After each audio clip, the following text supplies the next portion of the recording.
Okay, great. Thank you everyone for joining us a few minutes early. We're going to get started right at 12:30, so we'll just give folks another few minutes to get in.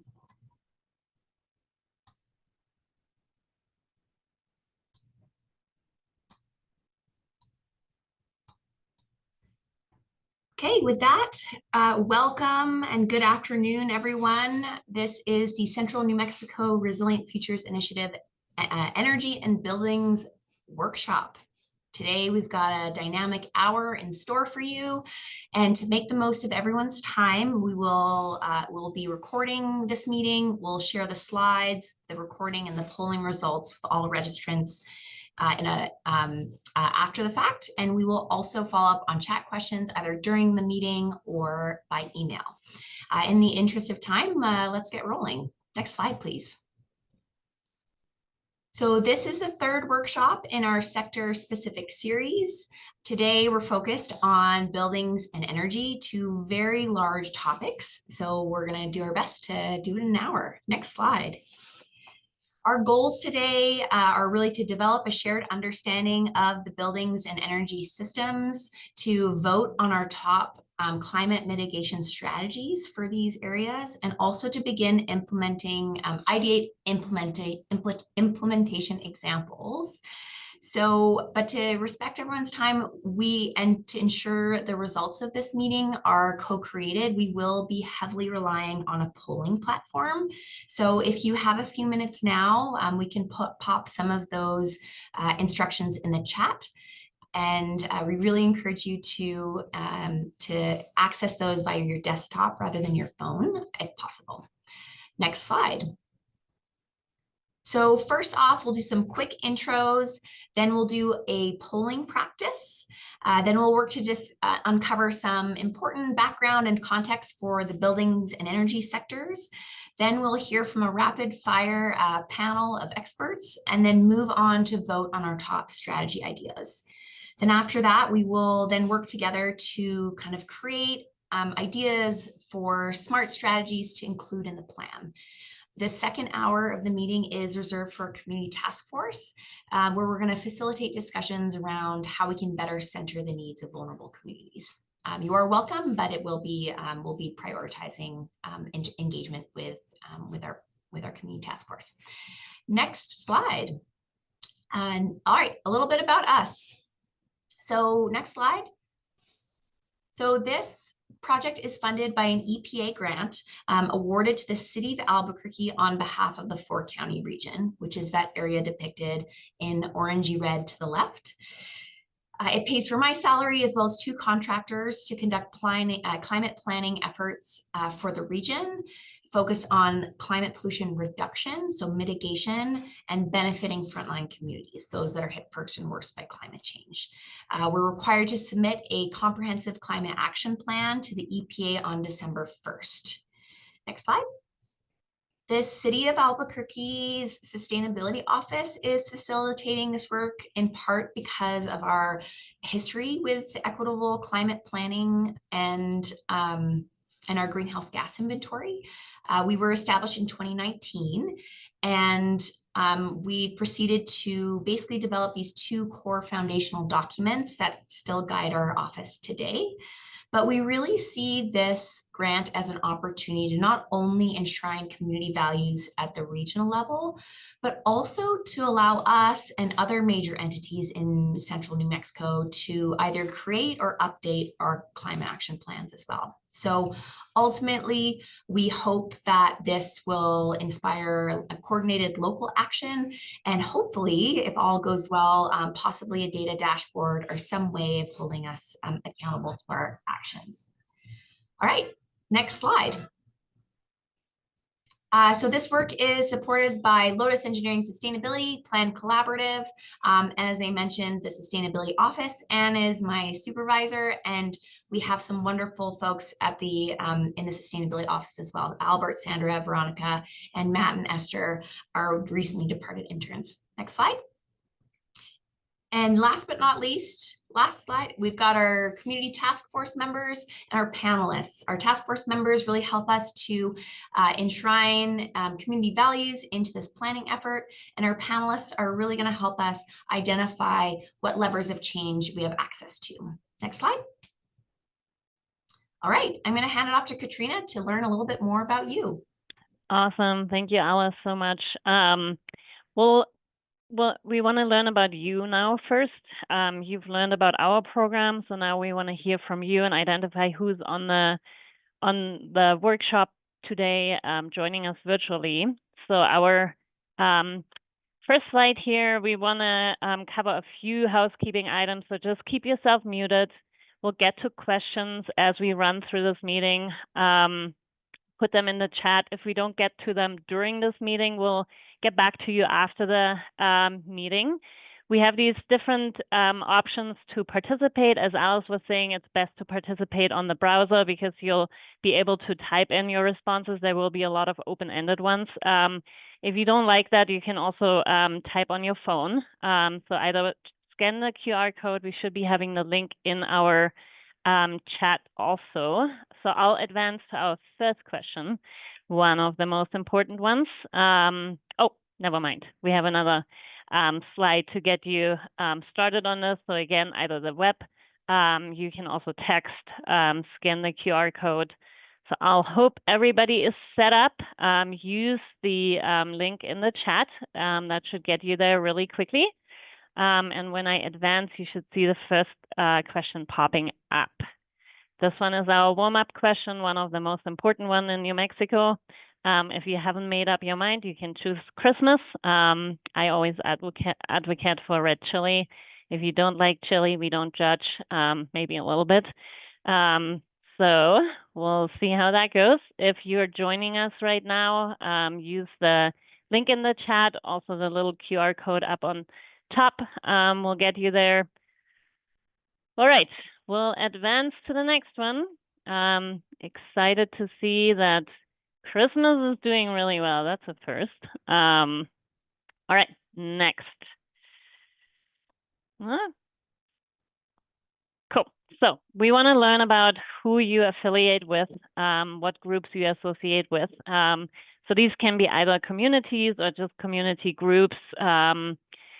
Downtown Albuquerque, you can be very specific. This information helps us to identify who we are hearing from and also who we are not hearing from. Again, this is like you're typing your response into the chat. If you hit submit or if you hit enter, it will get to us even if it doesn't appear on the screen. This is a slow scroll, but it will record it, and this information is important for us to just help us understand who we are talking to. And again, this can either be a community or a community group, anything you associate with.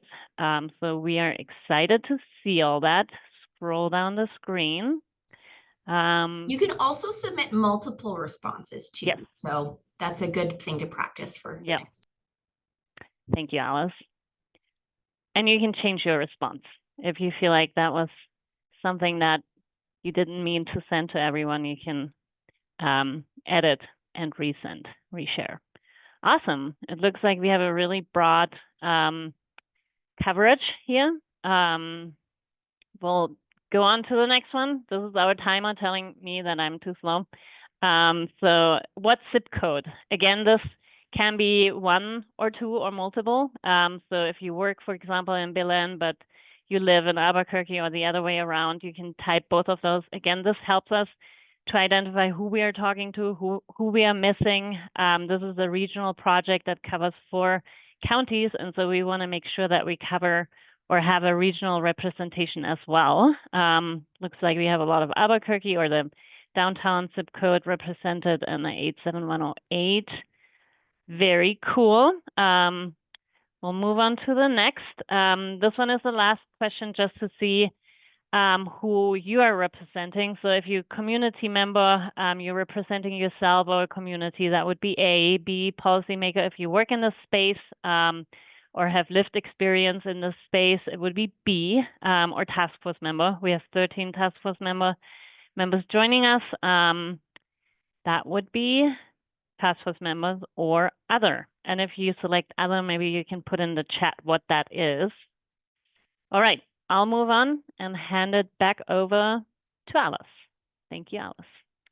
Okay, now today, we'll go to the next slide. This is just a practice vote. So you'll be able to change your mind in this next section of the meeting, but this gives you an idea of the kinds of strategies we're going to talk about today, but also the kinds of strategies that are typically included in a plan like ours. So this data is pulled from basically a study of all the climate action plans that were submitted under this grant program earlier on in 2024.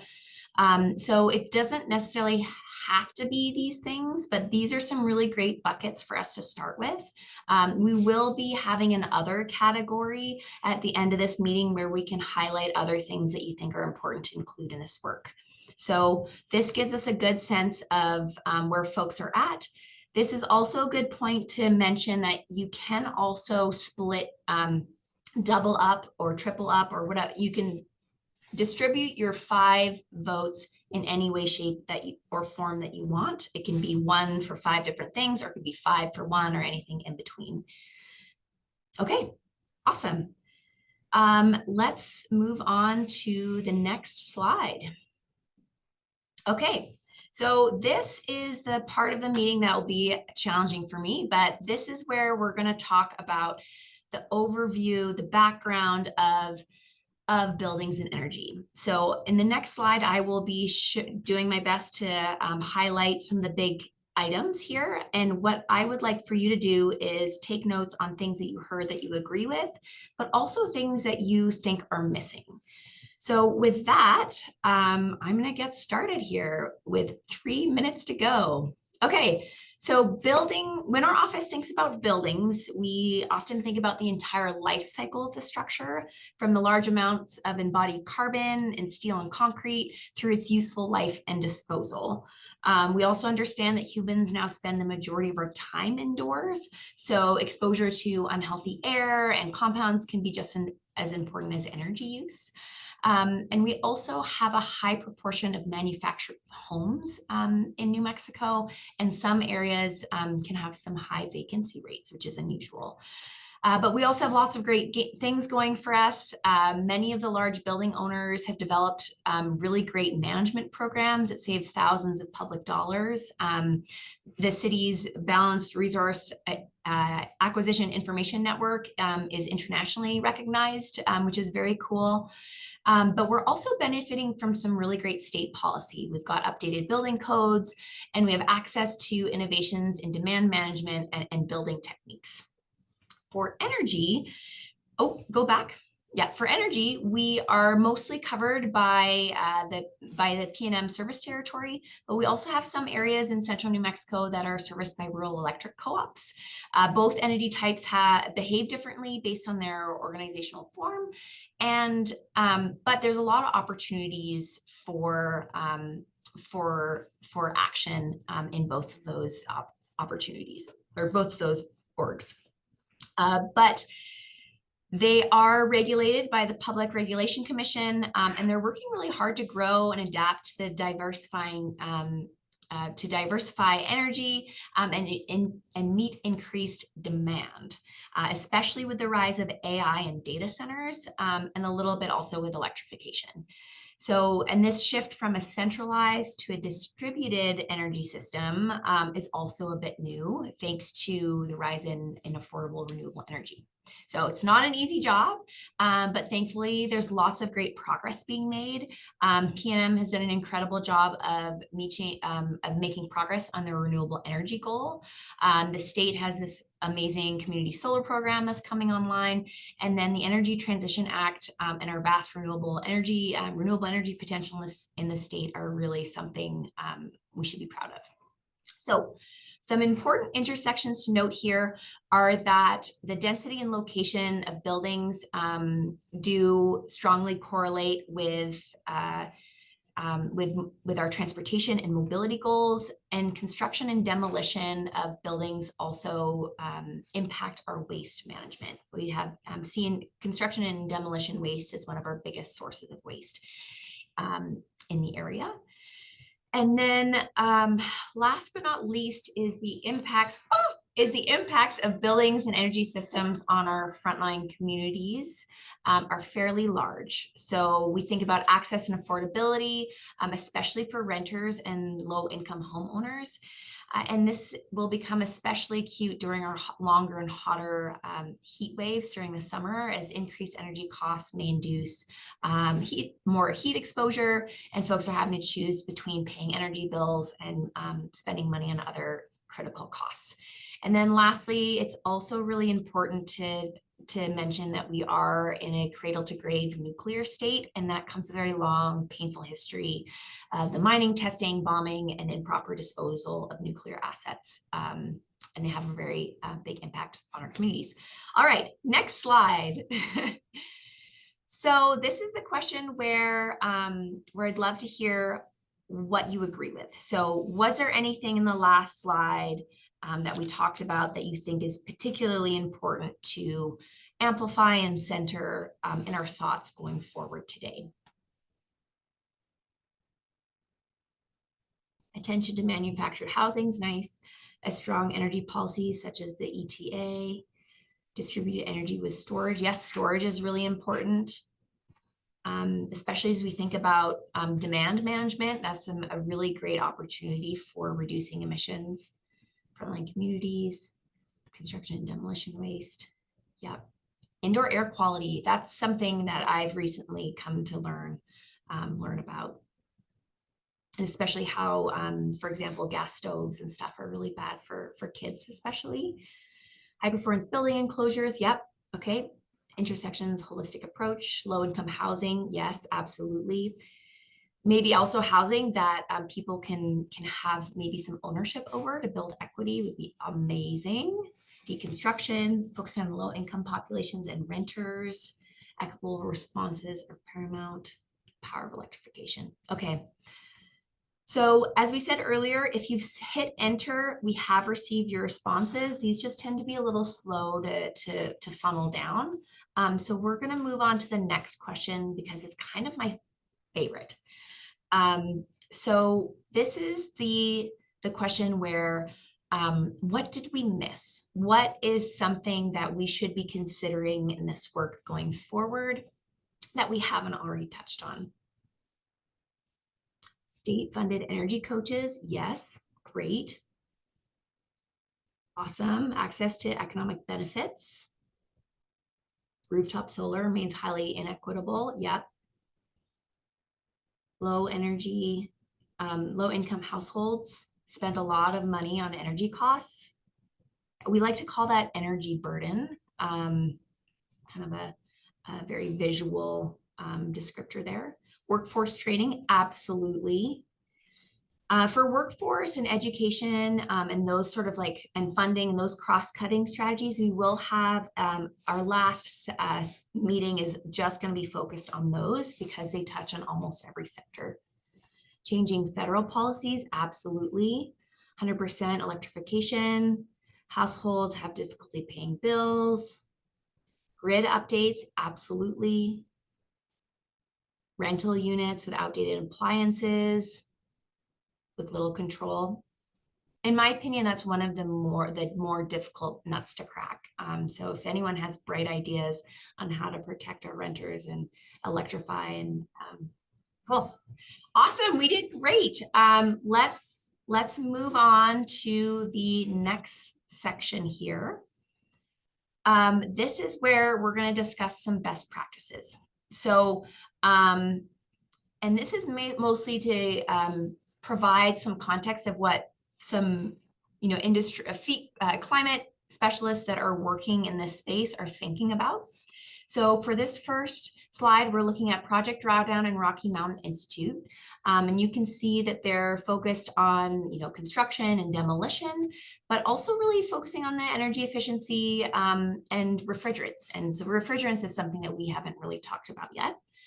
but also that, looking at the positive health effects and costs are important, but that setting standards and goals can really be maybe an effective strategy going forward.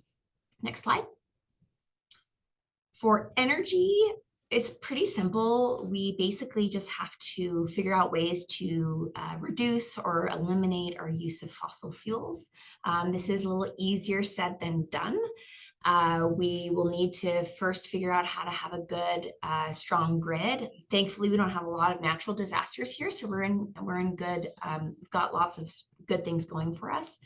But it's about figuring out how to efficiently get energy to the places that need it in a way that makes sense. And and that also these renewable goals or zero emission energy is a really great direction to go from there. Next slide. So this slide and the next two are a few tables from other sources that give some additional context around what people are thinking in this space. So this first one is the American Council for Energy Efficient Economy. So they're basically a reporting entity that cities across the US go to rank themselves based on their ability to meet climate goals. What I like about this is that this scoring gives us a proxy of what ACEEE thinks is a very effective strategy. So you can see that benchmarking performance standards, and especially performance standards for affordable housing and underserved commercial, they consider to be high impact. Next slide. Next slide, please. This is a recently released report that was done statewide with a bunch of local stakeholders called the New Mexico Building Decarbonization Roadmap. These are the actions in there that I think are also relate to local governments and other major institutions. We can all solicit energy savings performance contracts to get things done. We can maybe all work towards doing energy efficiency ratings on building sales and buildings, energy cost disclosure in general, but also on rentals. Perhaps they work towards a universal application for rebate programs, updating building codes, and then a beneficial electrification rate design in terms of advocating for it. Next slide. And then this is what our environmental contractors who've done a lot of climate planning work in other areas, this is a some suggestions they have from us solely based on our greenhouse gas inventory data. So again, they talk about weatherization and efficiency, building codes, et cetera, et cetera. They've highlighted that generally what the greenhouse gas impact would be. So whether it's high, medium, or low, what the government cost would be, whether it's low, high, medium, or low. And then this last column is the frequency these kinds of strategies were included in plans, these priority climate action plans that were submitted across the country back in 2024.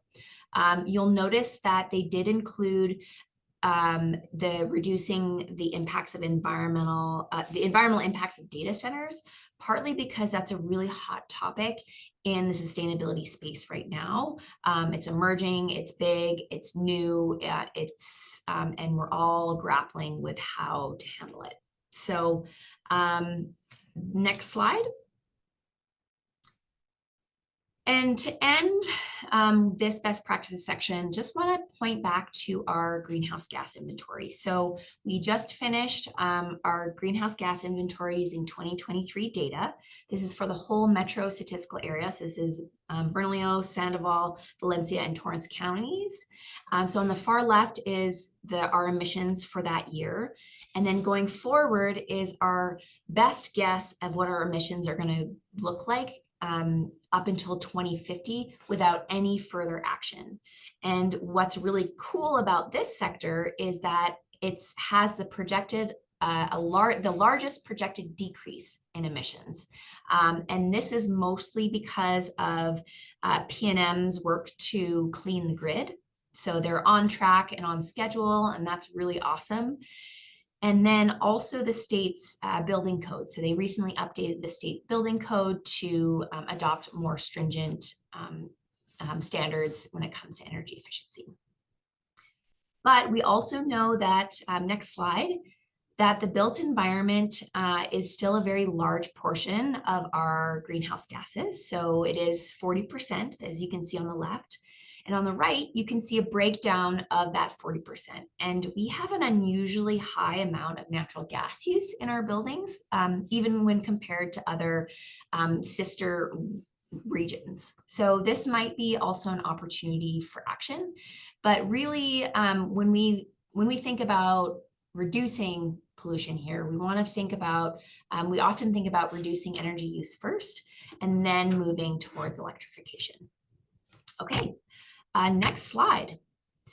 Okay, panelists, this is your time to shine. I'm going to pass it over to my boss, Anne, to introduce you all. I hope that music doesn't mean my time's up already. Well, welcome everybody, and Alice and Lotus and Plan team, you're doing a great job, and really wonderful to be with all of you today to talk about these really, really important issues. I am the Sustainability Officer for the City of Albuquerque. I've been in this role for about 1.5 years.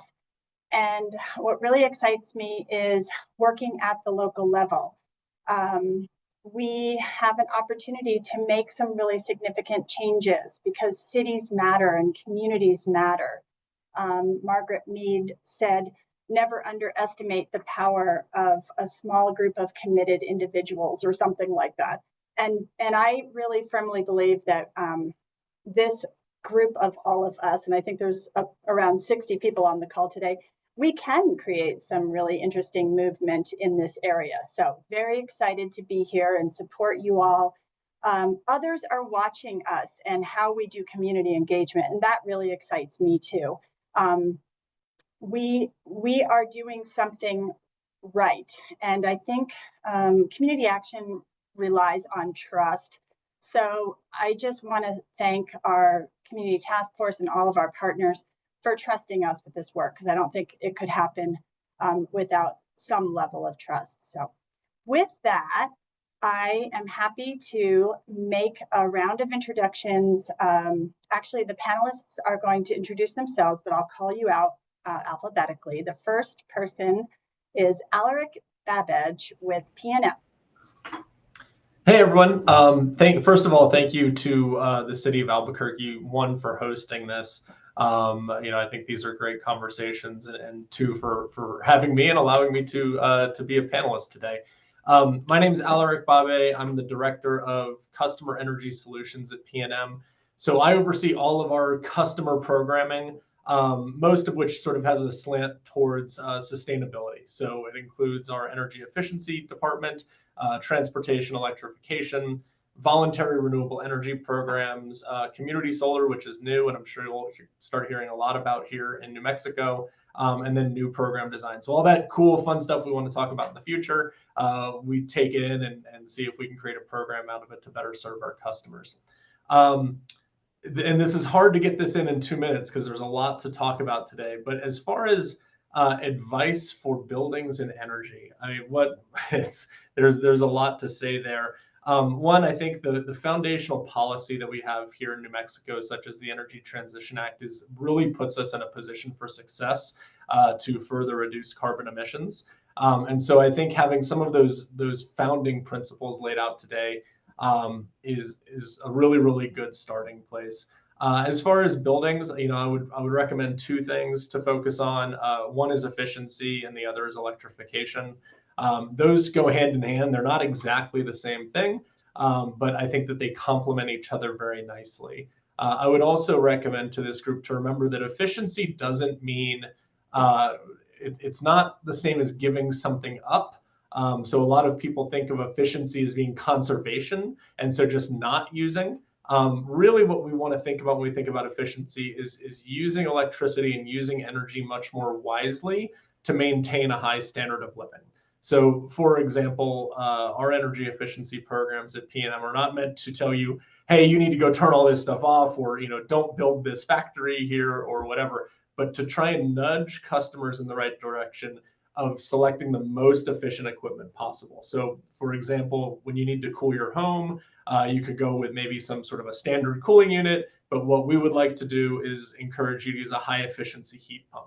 And so, it's the same standard of living, it's delivering the same product, just in a much more efficient manner. And so remembering that the framing here is that we are trying to be the most efficient that we can to still have a high standard of living here in New Mexico, I think is very, very important.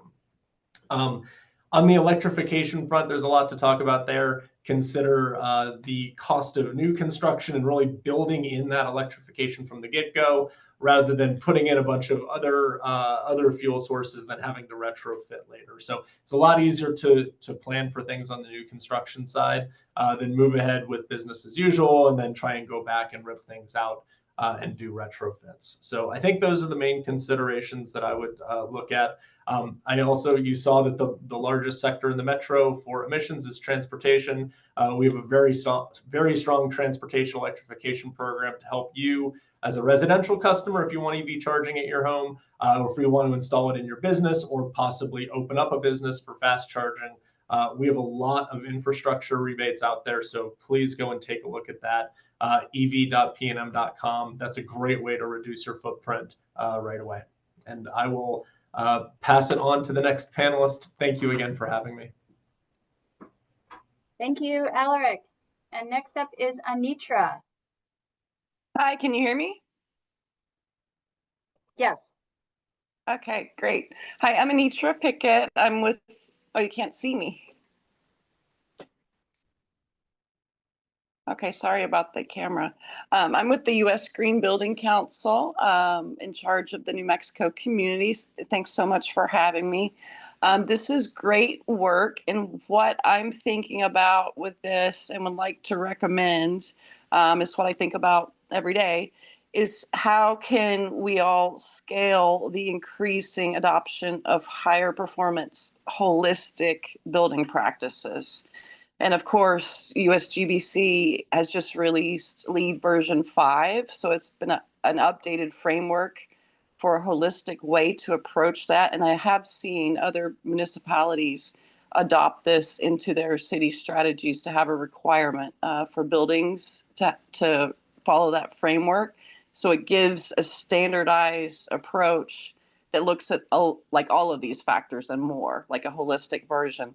And the new version 5, what we've done is broken that into 3 main categories. So every credit and every item on it would apply to one of these 3 categories. So those are decarbonization, quality of life, and ecological conservation and restoration. And I'll be short. That's it for me. Thanks.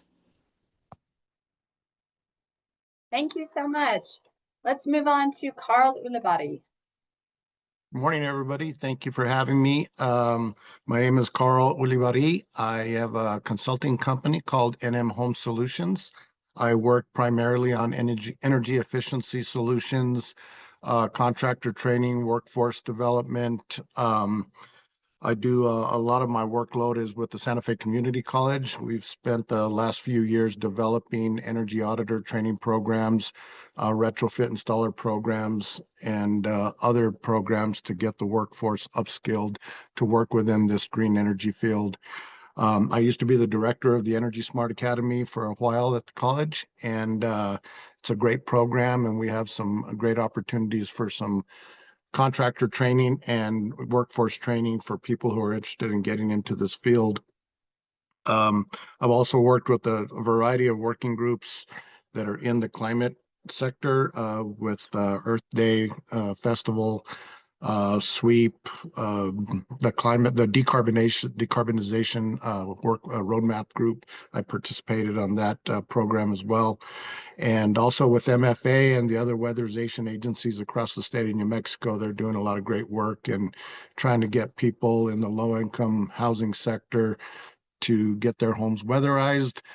And unfortunately, they're feeling the sting of the new administration's cut on programs. So we can certainly use the support and participation of the state and the cities, that they're going to have to be the ones to carry on the torch now as we progress through this through this stage in time. So that is really it. Happy to participate and look forward to some great work with this group. Awesome. Thank you, Carl. Doug Campion.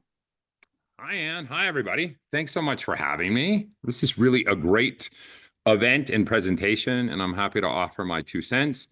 I'm Doug Campion with Energy Works. We're an energy efficiency contractor.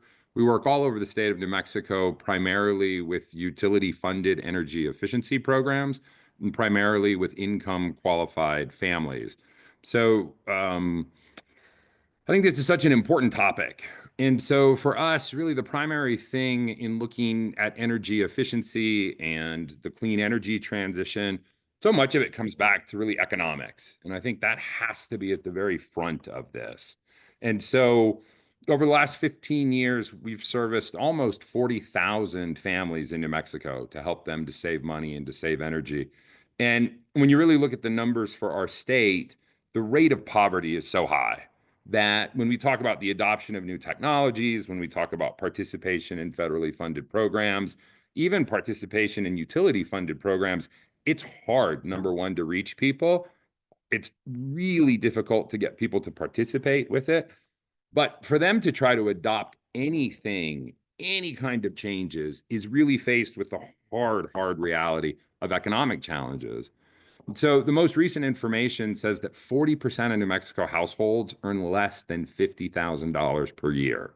We've got one of the highest poverty rates in the nation. If it weren't for Mississippi, I think we'd be number 1 for poverty or number 50 for the lowest wealth.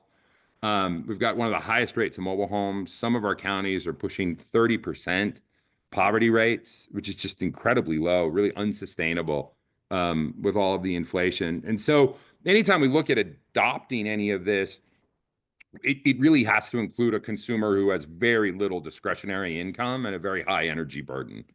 I think the second piece of advice that I would really provide is increased collaboration. We have the privilege of working with lots of different entities to try to streamline it. We do a tremendous amount of work with Prosperity Works and their capital stacking model.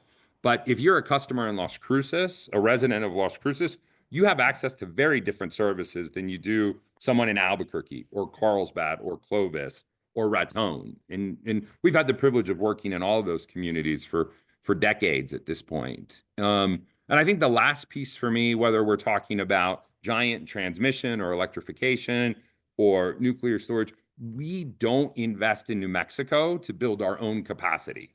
And no offense, we have to go outside of that to get consultants all the time. But we've got great engineers here who could do calculations for utilities. We've got great contractors here who are excluded from utility programs.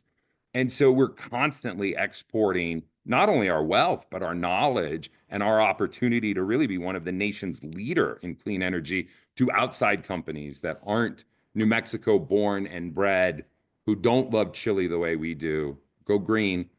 And so I think really those are the big pieces for me, right? So it's really like, how do we really put economics at the front, whether you're a small business, a small landlord, or a family facing economic challenges?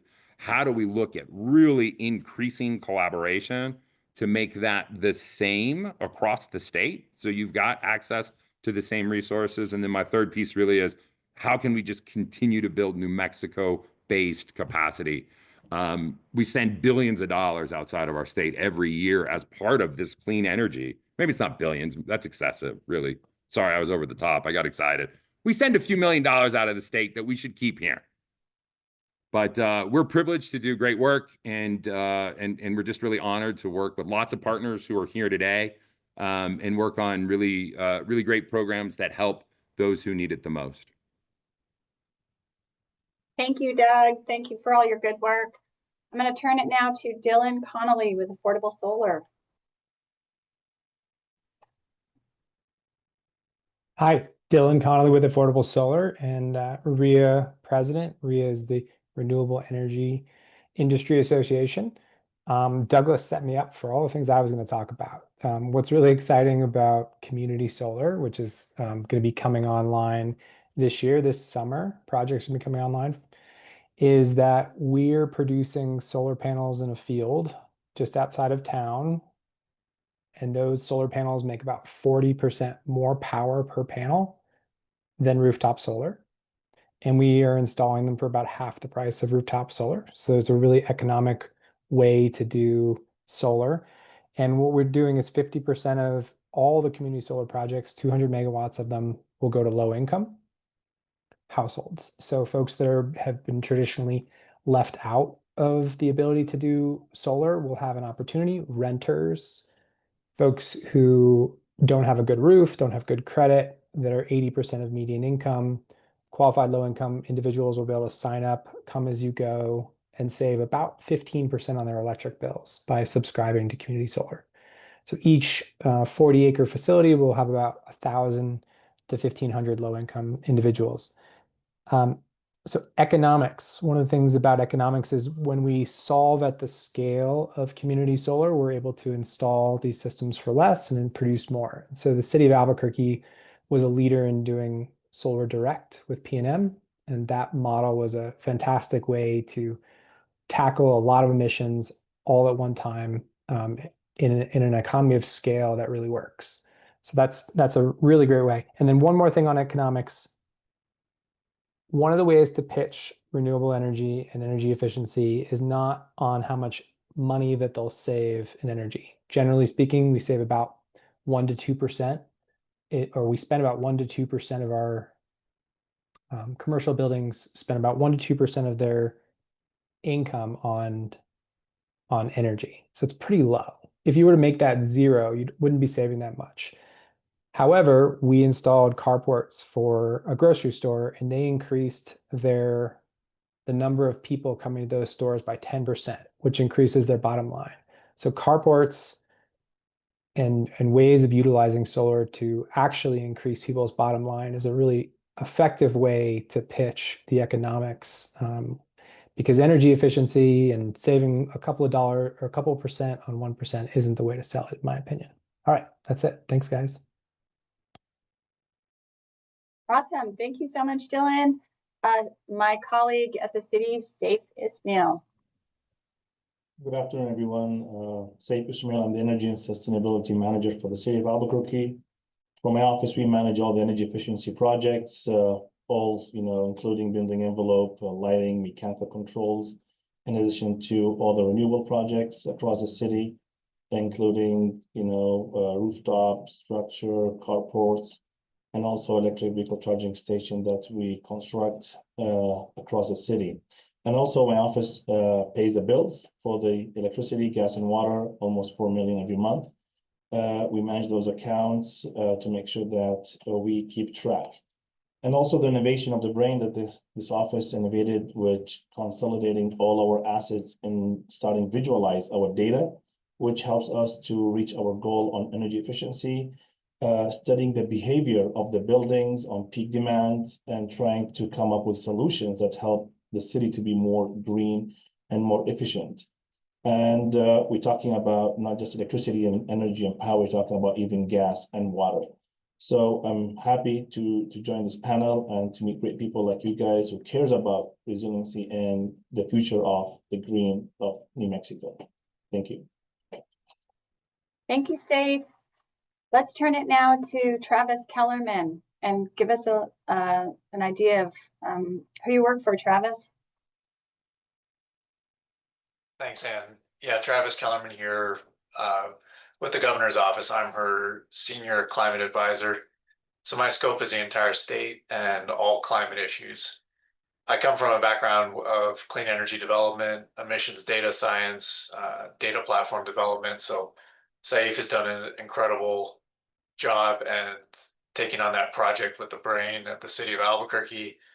When you think about quantifying carbon within this sector, you really do have to get granular and you have to take things in context. So some of the low-hanging fruit, when I think about what people should consider in the top strategies that have the most impact in our state, if you look at avoided carbon versus removed carbon, it's always cheaper and easier to avoid the carbon as opposed to try to remove it later on. That's why you see the price correlation in voluntary carbon markets with avoided carbon versus a removal credit.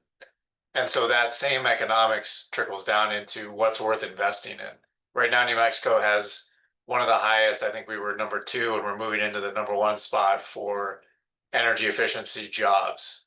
The energy efficiency and retrofitting movement, it doesn't work for all buildings, but it works for many buildings. And that's often the most efficient spend for not just efficiency of energy, but reducing the amount of carbon per capita. So in this sector, it really benefits working people, considering that, as has been mentioned, we have a tremendous energy burden across the state. Now, Dylan talked about the low spend by the commercial sector. That's converse to a very high energy burden in the residential sector. Some portions of New Mexico spend as much as 37% of their household income just on energy. So imagine the toll that takes month to month and how limiting that is for exploring other opportunities. There's a few other things I wanted to mention. I saw geothermal as an option here, and we're currently mapping the entire resource capacity of New Mexico. There was a recent report just released by Project Interspace in conjunction with New Mexico Tech that showed large portions of New Mexico have very robust geothermal resources. And that's not just hydrothermal, which is when you see steam coming out of the ground or very close to the surface, but it's also an enhanced geothermal, which is when you have hot rock deeper down than that. And it's sustained heat where you can run water down through, and usually a closed loop system to generate power. So Albuquerque and other major metro areas have considerable geothermal resources. We saw that validation. And this is clean, firm power. It's not just supported by the energy transition movement to repurpose workers in oil and gas with the same drilling skills, the same drilling infrastructure, but it's also justified and even supported by folks like Chris Wright, who's our Department of Energy secretary.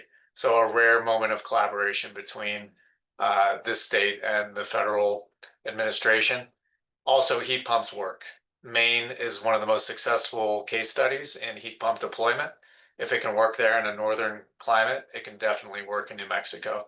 And it really comes down to design and the right training and upskilling. So I'll leave it there. A few things to consider. Thanks for having me today, and love the panel here. Thank you, Travis. That's awesome. And last but not least, we have Javier Abando. Thank you, Anne. Well, it's so great to hear all of you speaking. This gives me hope. It's so nice. Thank you for inviting me to this panel. My name is Javier Obando. I'm an architect and director of sustainability at the Hartman Majewski Design Group. Our firm specializes in high performance, net zero energy, fully electric commercial buildings, mainly using passive house and building science principles to reduce the demand on complex mechanical systems and deliver long-lasting, healthy indoor environments that foster well-being, creativity, productivity. We work with the state, with the city of Albuquerque, with pueblos and tribes. And as I keep hearing everyone, I always try to find what is the why and why we do this. And of course, the first thing that comes to mind is that climate change is above all a justice issue, right? And not merely a scientific one. Whether a natural event triggered by our human activity becomes a disaster depends largely on the socio-political context. So poverty, inadequate infrastructure, and systematic inequality play a critical role in amplifying vulnerability and exposure, turning already at-risk populations into victims of the very human activities driving climate change. So I'm so happy that we are speaking about that. And also, I'd like to talk about how the utilization of passive design has changed other municipalities that perhaps that we can take a look at. In Boston, a dozen of cities cities in Massachusetts have adopted specialized opt stretch code for multifamily buildings. Also, the city of Boulder, Chicago, and New York are using now passive strategies as the straight path to net zero. Reducing the demand will help us to release the stress in the grid. But yes, this is a group. Our entire system needs to be working together, and I'm so glad that you guys are putting together this type of talks. Awesome. I think that's it, Alice. Thank you, everyone. Those were some really great, great comments, great context to take in to our final vote at the moment we've all been waiting for, to select the top 5 strategies that we will include in our plan and begin to start fleshing out together here today and over the course of the next few months. So if we can go to the next slide.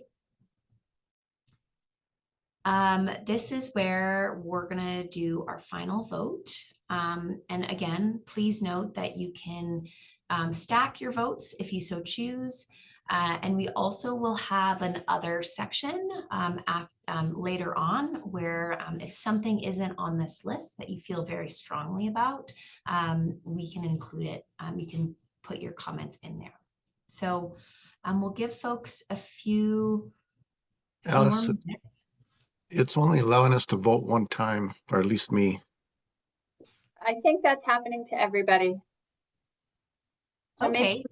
maybe Plant, do you mind maybe stopping and we can revote? Because I think it'll be pretty important that that we keep our methods. Alice, let me update that really quickly. That will take 1 second. Maybe we can talk a little bit about people's choices. Maybe it looks like the building electrification was the highest one. We could touch on that really quickly while I'm like getting this solved. Not to worry. Well, and I think I wanted to touch on a few things that our panelists said that I thought were really great. There's a few themes that came out of this. Doug, you really focused it on this around the economics and how can we really make it easy for families that don't have a lot of extra cash to do this work. I think those point of sale rebates are really awesome. Obviously, there's different programs that we have that maybe we can build on or improve on to address some of these issues. And I also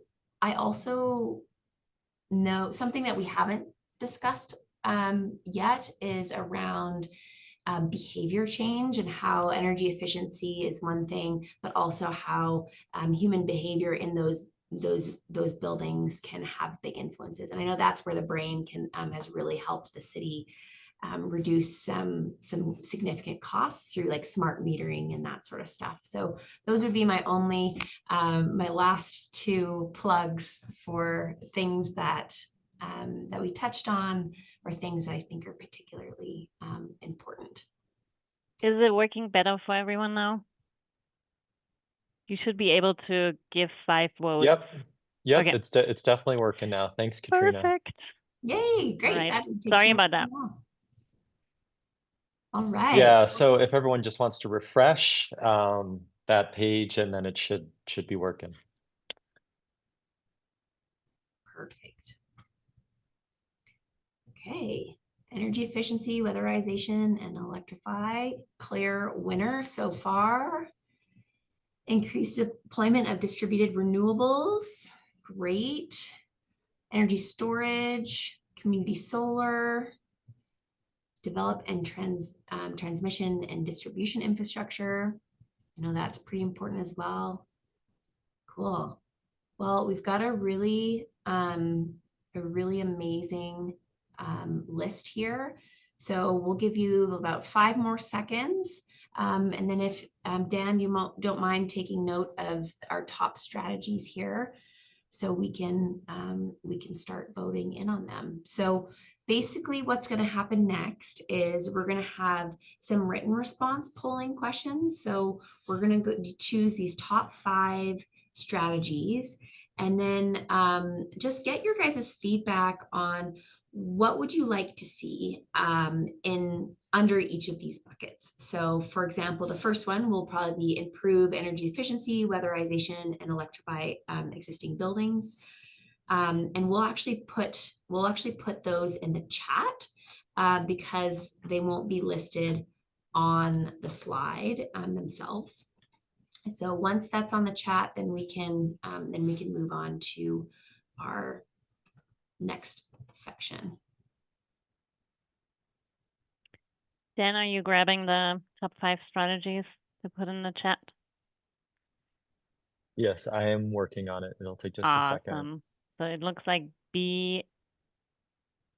So improving energy efficiency and weatherization is number 1. And Number then 2 is develop energy storage systems. Number 3 is increased deployment of distributed renewables. And number 4 is expansion of community solar programs. 5 is a tight one, split between benchmarking and transmission. Okay.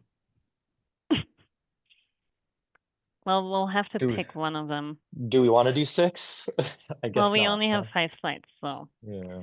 I'm gonna tip the vote really Let's quickly. we can do one of them focused in the other, the catch-all. So we can have a Okay. heavily encourage folks to think about the other one.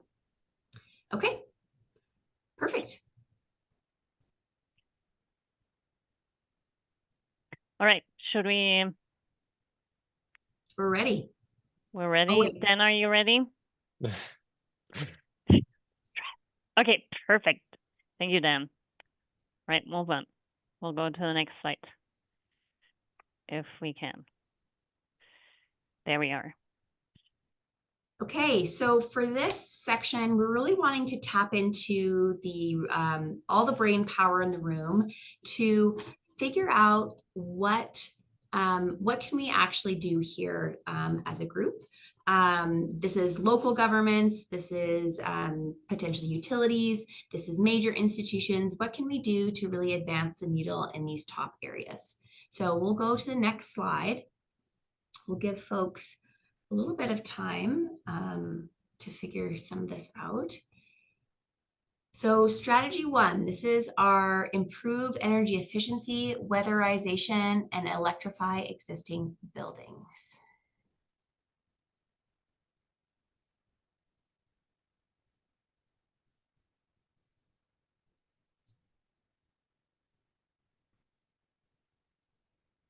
Okay, energy savings performance contracts, those can certainly help. Beneficial electrification. Yep, rebates or more rebates for heat pumps. Create time or transition triggered retrofits. Reducing costs, utility on bill repayment. Make it a norm. Okay, yeah, some good outreach and education. Electric stoves, yes. Also, those induction stovetops are incredible. I just got one and it's blown my mind. Dual fuel heat pumps, cool. Point of sale, rebates for energy audits. Ooh, that's kind of a fun one. Develop a universal application for programs, nice. Talked about that earlier. More funding. Require lenders to consider home energy savings in mortgage approvals. Contractor incentives. I believe PNM does that in their commercial side of things. Pretty cool program. Use passive house design principles. Cool. Investor-owned utilities have electric efficiency savings of at least 2% of energy sales. That'd probably be a PRC request. Workforce, education, working with community-based orgs to define strategies to make sure we center marginalized communities, enabling upgrades, funding sources. Yep. Ooh, having dedicated funding for energy efficiency work. Absolutely. Yep. Yeah. Filling the gap from the IRA rollbacks. Ooh, benchmarking buildings over 10,000 square feet. Be a nice goal to have. Streetlights. Okay, awesome. Well, folks, we're going to move on to the next question here. So this number 2 is to develop energy storage systems. If we have any ideas collectively of what this could look like. This one's a little bit harder personally for me, but we'll give it another minute. Yeah, rebates are always good. Long duration of energy discharge. Ooh, interesting. VPPs for residential DERs. I forget what VPP stands for. Someone can help me out. Virtual power plants. Thank you. Thank you. One-stop shop, turnkey approach. Nice. Pair energy storage systems. Involve the PRC to push for time of use rates. Very cool. Integration of geothermal. Work with entrepreneurs and think tanks. Time of use. Safety, interrupted energy supply. Awesome. All right, folks, we're going to move on to the next one, partly because we're a little short on time. So the next one here is increased deployment of distributed renewables and develop microgrids. In my opinion, I think we could probably also touch on community solar in here. So perhaps for that measure, we can get your feedback in this polling area as well. Support grid mod. Yep. Net metering incentives. Okay. Annual renewable energy conversion target is greater than or equal to 110 kilowatt hours per household. Outreach education, community incentives. Yep. I do think education and outreach is pretty big for this one as well, especially with misinformation and some predatory practices. Okay, cool. Ensuring distribution is not at capacity. Nice. Three-pronged development of microgrids, energy as a service. Awesome. City actually just did that. Pairing distributed energy with load, microgrid development, support home use, bioreactors. Very cool. Extraction impacts to source components. Good comment. Voting. Oh, green banks. Nice. All right. Ability to meet full electrification at all residences. Okay, folks, we're going to move on to the next question here.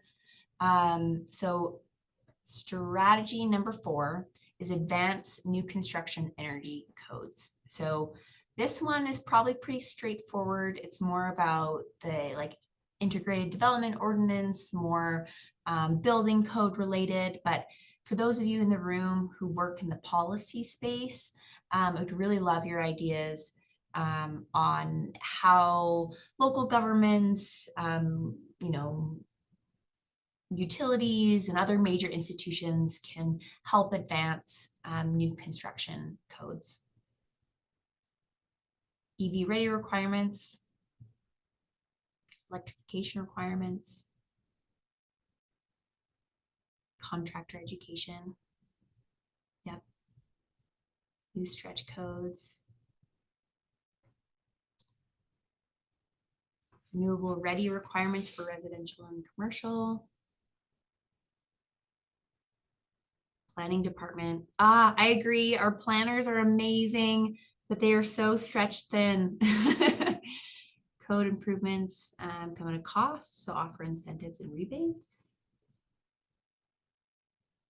Ensure there are enough building officials. Ooh, supports Resilient Southwest Building Code Initiative. I'll have to check that out. Focus communications on long-term costs versus short-term costs. Yep. City's Green Path permitting process for existing code. Enforcement of existing codes. Yep. We're training around code changes and cost impacts. Okay. Affordable housing and stretch codes. All right, folks. Time is move on to our fifth one, which is develop transmission and distribution infrastructure. So if you have any bright ideas on how we can work together, either as cities or as utilities or as large institutions in central New Mexico to really help drive this. I know it's a little challenging because the authority to implement is a little bit split. But yeah, if you have any ideas on how we can, how we can do this together. Okay. Repurpose existing gas pathways and easements, streamline permitting, concur with electrification, more gatherings like these to get everyone on the same page. Rail runner for food for farmers, more outreach. Permitting as well. Nice. Okay. More grid enhancing technology. Community events, education, education, education. Okay. Folks, we're going to go to our last catch-all. And this is anything else that you'd like to be thought of, some specific, maybe measurable examples of things that we can do either as a city or as a utility or as a major institution in central New Mexico. What are some things that you haven't said already that you think are important? This is our catch-all, and then we'll pass. We'll wrap up our meeting and hopefully see you at the next one. So we'll give folks another 20 seconds or so. Maybe this is a good thing. Maybe we covered a lot today. Trees, yes. Planting trees on the south and southwest side of the buildings is super effective at reducing energy costs, especially in the summer. Limiting gas line extensions, collaborating with the need for utility distribution outside community solar, individual benchmarking, relying on happening in each building. So you need centers, set ambitious goals. Produces 14% of USA's crude oil. Yes, we need to do more building retrofits. Climate resiliency study. Tree score, heat risk assessment, flood, air quality, etc. More conversations. Encourage more virtual power plants for heat pumps, small storage. Yep, awesome. Life cycle considerations for materials and tech for energy in buildings. Standardization of programs in order to benchmark. Awesome. All right, folks, this has been a really amazing conversation.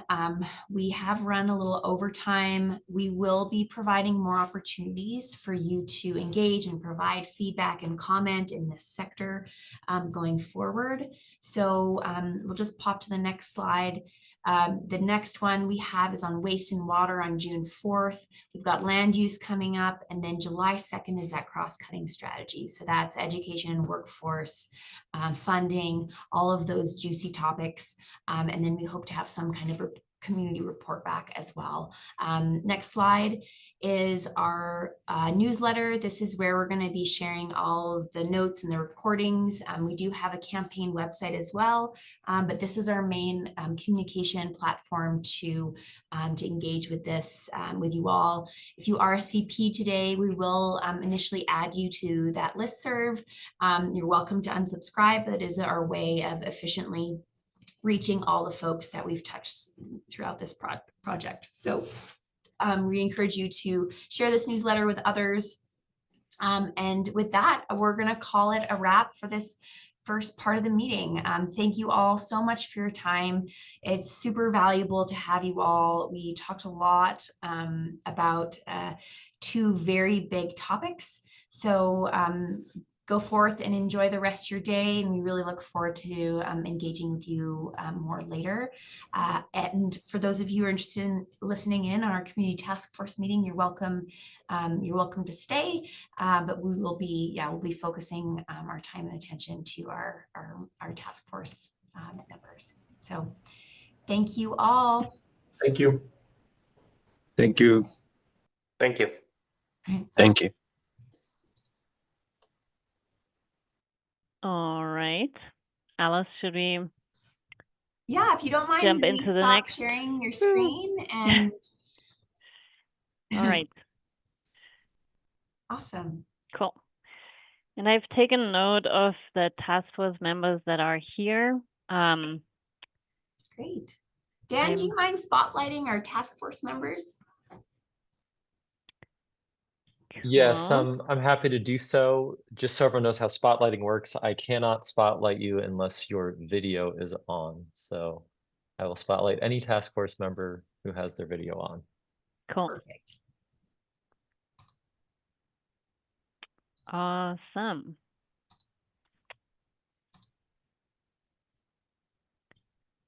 Awesome. That was a really interesting session.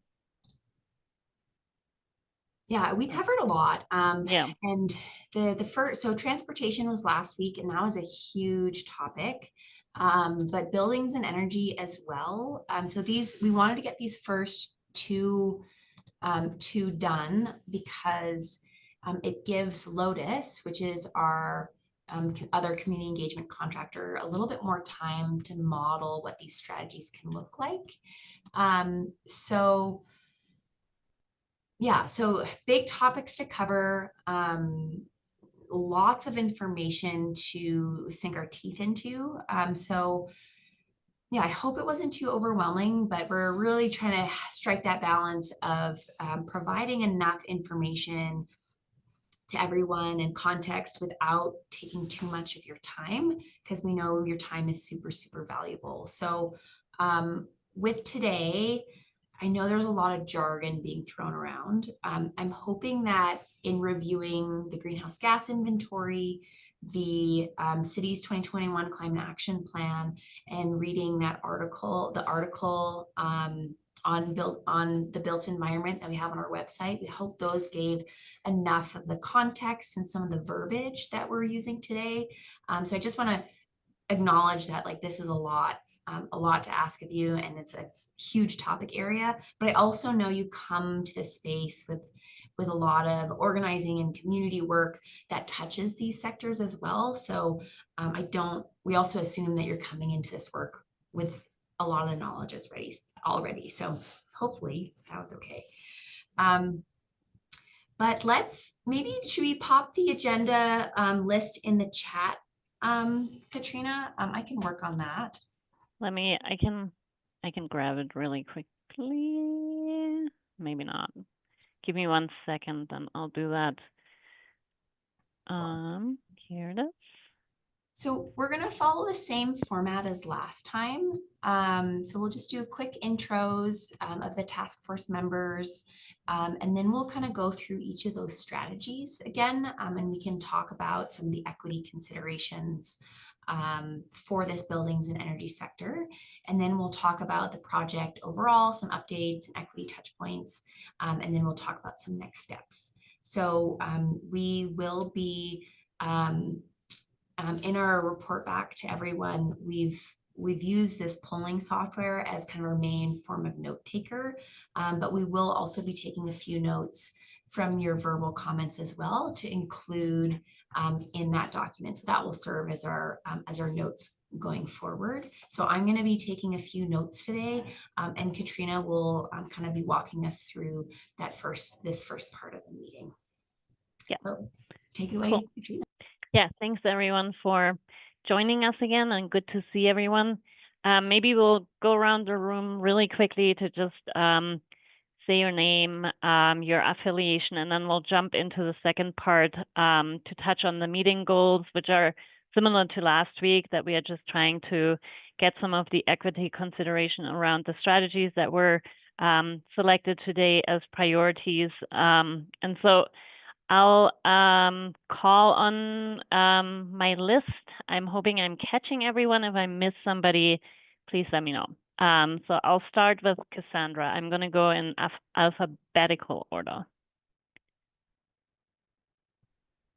I saw Cassandra. Hi, Oh, everyone. there you Yeah, are. I'm Yes. here. Good to see everyone. I'm Cassie. I am a PhD student at UNM, and I study drought in New Mexico mostly and represent some of the university community. Awesome. Thank you, Cassie, and thank you for being here. Danielle?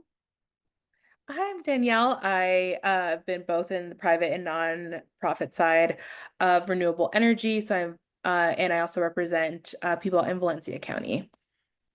Awesome. Thank you, Danielle. Jessica? Hi there. My name is Jessica Swan. I come from a acequia farming family from a land grant community.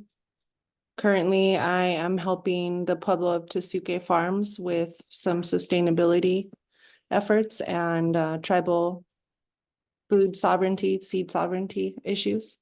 Thank you. Awesome. Thank you. Krista?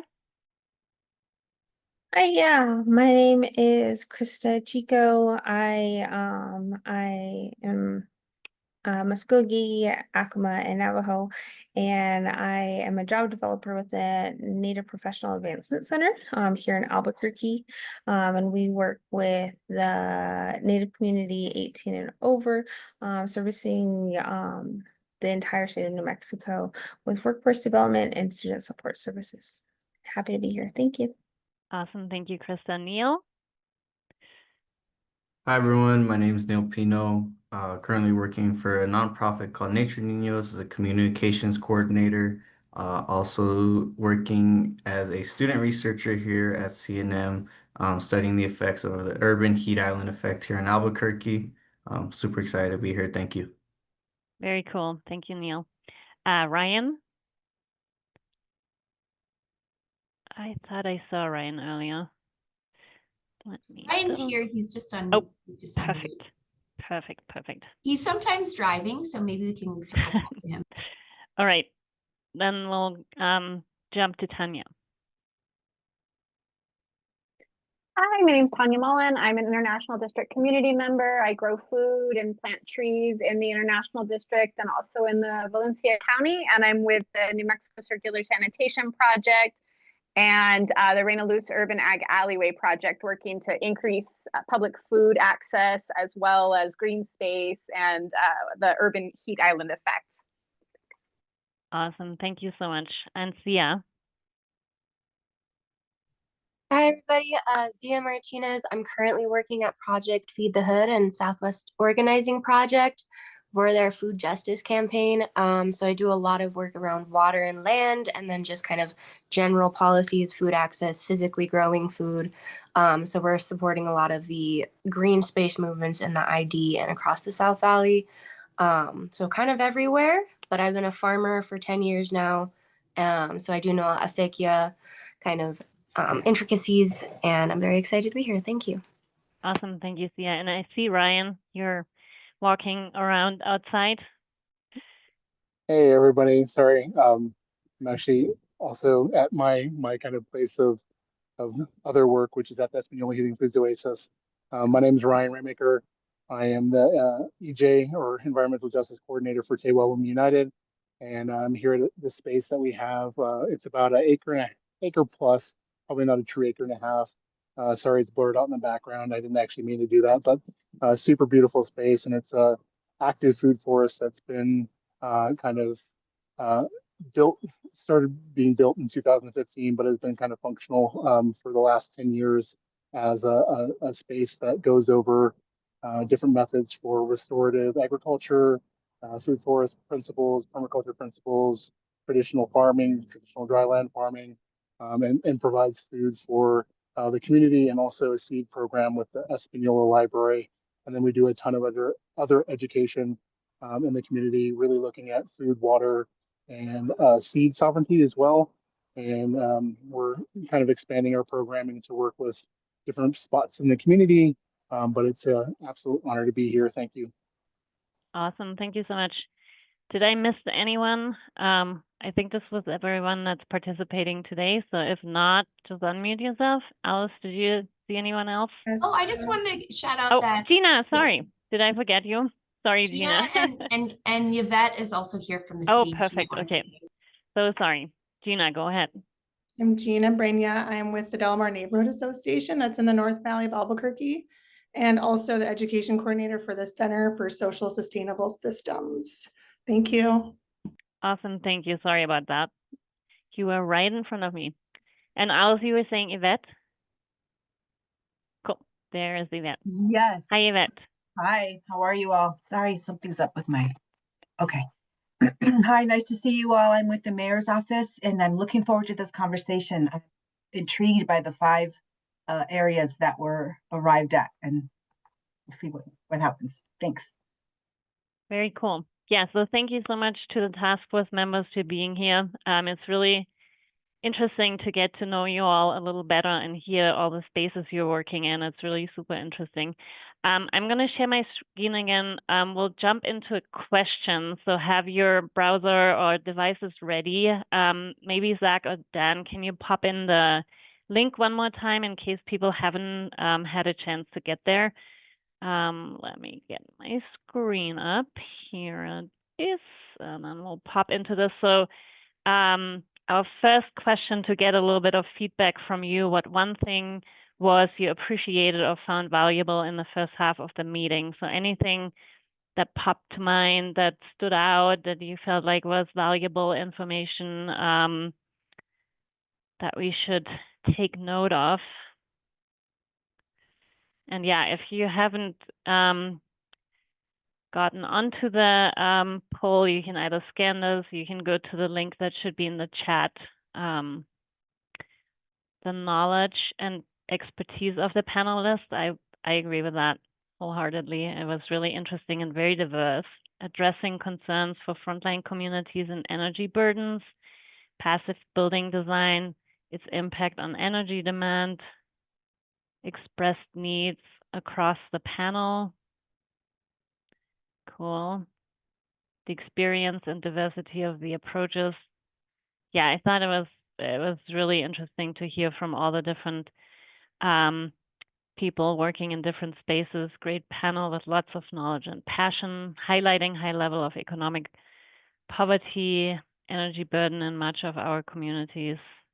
Passion of this group. It's wonderful to see so many people working on this issue and innovative design approaches. Cool. So if your answer hasn't popped up here, I'm going to move on. It will still be recorded. If anything else comes to mind, just pop it either into this or the chat. Okay, meeting agenda and goals. We kind of went over the agenda already. The goals are similar to what we did last time, but uplift community values and priorities. So we really want to hear from you what you feel like will have an impact on your community and or create additional burden.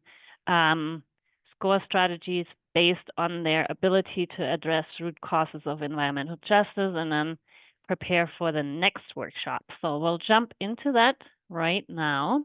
So draft strategies.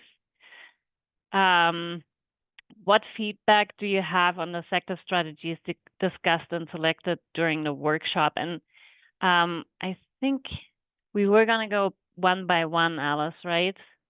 Let me just go to the, yep, okay.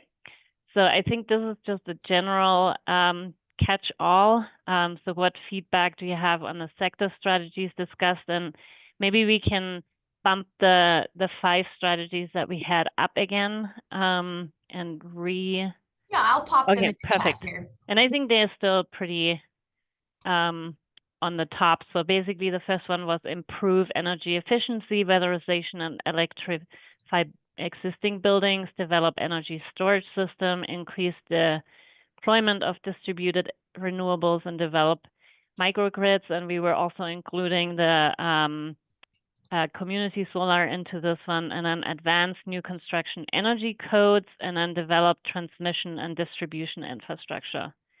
Missing GSI for stormwater infiltration into building requirements. That is a good one, and my firm works a lot on that. The green stormwater infrastructure. And microgrids may be too urban focused for surrounding areas, more GSI mapping. Yeah, I think a lot of strategies work well in the urban environment and then often fall short when we get into more rural areas. We need to think about strengthening the existing grid. Good one. The broader climate impact of extracting materials to implement these strategies.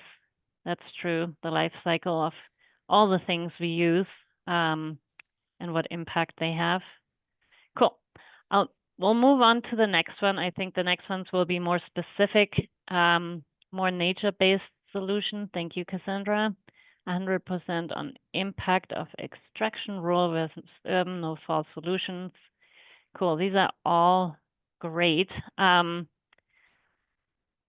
We'll move on to the next one. So that would be our first strategy, and getting feedback from you on those. And again, these ones are the scoring ones. Next. Yeah, I'll move on. So strategy 1, that one was improve energy efficiency, weatherization, and electrify existing buildings. So anything existing, getting those more energy efficient. And then the one, or to what extent does the strategy address environmental injustice? 1, it makes it worse, or 5, it addresses the root cause. So we did that last time as well. So you can choose what you feel this first strategy would do. And you can, if you feel like you want to talk a little bit to your selection, you can unmute yourself. I think it's awesome to hear a little bit more from you. So whoever is choosing E, addresses root cause, maybe you want to elaborate a little bit on that. I know these are really complex strategies, and sometimes we think, oh yeah, we just do this, but there's a lot more involved. Old buildings have, it disappeared entirely. Everybody is like in the middle. Does anybody want to talk to that? To their selection? Well, I'm happy to add some input, just based on understanding that most of the buildings here are built before 1980. So that was very interesting to hear, because there's be a lot of upgrades that need to happen. And just knowing, being a substitute teacher in Albuquerque public schools like Wilson, Truman, Washington, let's see, where else have I gone that sometimes the water is brown? Cienaguas International, which was my children's school, like these buildings need a lot of work. So sometimes is it better to build new buildings and offer new opportunities, or do we like have to retrofit everything? It always seems like we're just putting a Band-Aid on problems here. Yeah. Yeah, and often it's so costly to bringing up old buildings to code and updating all the like utilities and all the wiring, that it sometimes is cost prohibitive. And it sends a message to our people that we don't deserve new things. When we do deserve new things, we should be able to have the best of the best. If we know that there's sustainable LED buildings that are available for us, that, you know, we can breathe good air and not have lead paint and asbestos poisonings, like we deserve those things. It's not just reserved for wealthier zip codes or places outside of New Mexico, which the other gentleman, pointed out, we're always 49th. We got to do better for our people. And so we have to look at it as people, planet, profit. It's not always going to just be like, oh, the cheapest solution is not going to be the solution that works for our people. Yeah.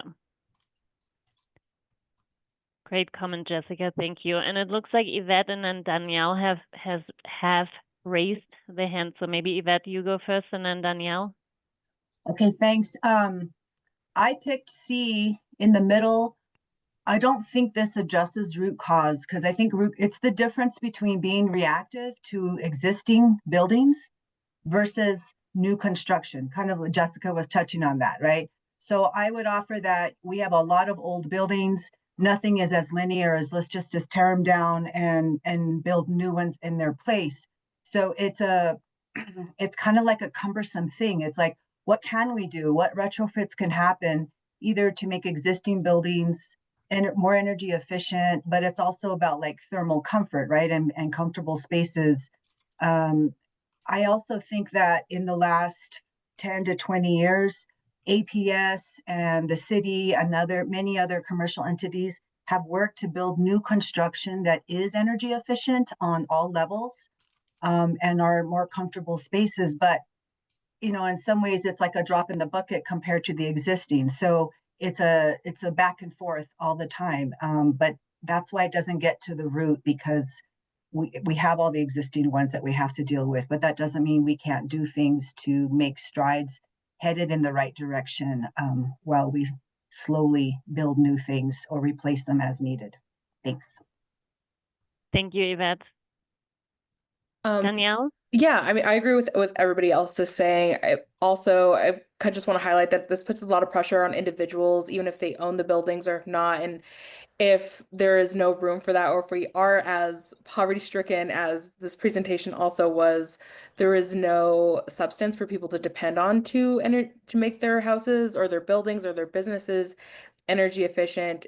There needs to be some public incentive to help them update these as needed, or to have new buildings. Like, we can't always retrofit everything as needed, and it needs to have some sort of financial backing for local businesses to stay local, to stay here.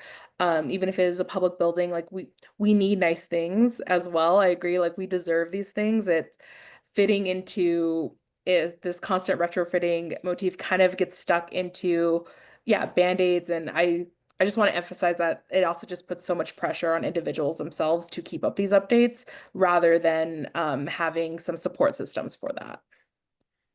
Awesome. Thank you, Danielle. And Cassandra also posted in the chat, I would also love to see support for natural buildings like Adobe. And then Tanya was saying maybe change the way things like school buildings are funded, pooling money from all districts with money spread between all schools versus being funded by property taxes in that district to limit inequity in which schools get updated. That's a great comment as well. Any other thoughts on this from anyone?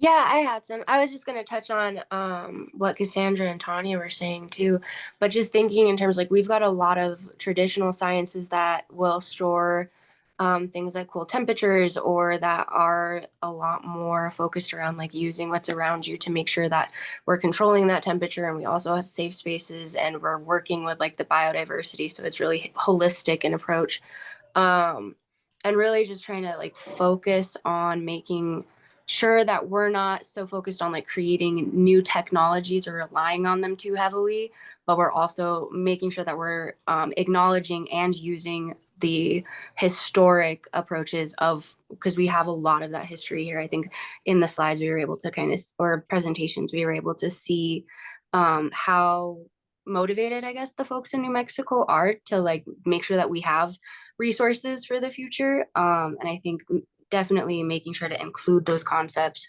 in our approach is going to be really important moving forward. Awesome. Yeah, great comment. Building on some of the traditional building methods as well. I feel like there's a lot of knowledge that could help create more resilient buildings. Anybody else Otherwise, we'll move on to the next question. All right. Hearing nobody, we'll go to the next slide. Again, we'll have the same question or ranking. So to what extent does the strategy address environmental injustice? 1 is it makes it worse. 5 is it addresses the root cause, and this one is develop energy storage systems. And thank you, Dan, for posting that. Looks like we are in the middle again. Again, if anybody would like to touch on their choice, that would be great, to give a little bit more background and what your thoughts are.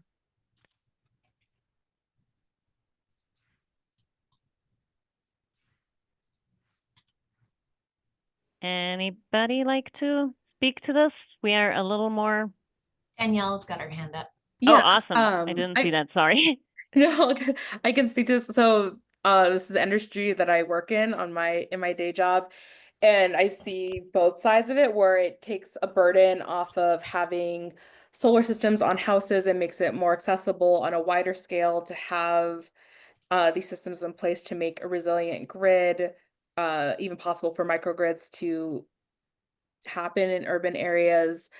There's also the side that this tends to also come into areas that are already being used for either agriculture or other energy, whether it's the Permian Basin or otherwise. I'm not saying that's for all cases, but it is already in an area that is impacted in some cases. And that's where I'm like, it's still in between. It's getting better and we try to make it better. And I actively push people to make it better. But there is still that push and pull of rural areas do take the burden of this, of energy systems, whether it's oil and gas or even renewables too. Awesome. Thank you, Danielle. And Tanya put in the chat, just repeating that if energy storage equals better batteries, etc., if we are damaging the communities around a lithium mine, we are exacerbating the problem in someone else's community. That's very true. Like often we don't consider the impact that some of our advancements in technology do to other areas. Anybody else? We are pretty distributed. Oopsie. Oh, I'm so sorry. I was trying to scroll up and it like jumped.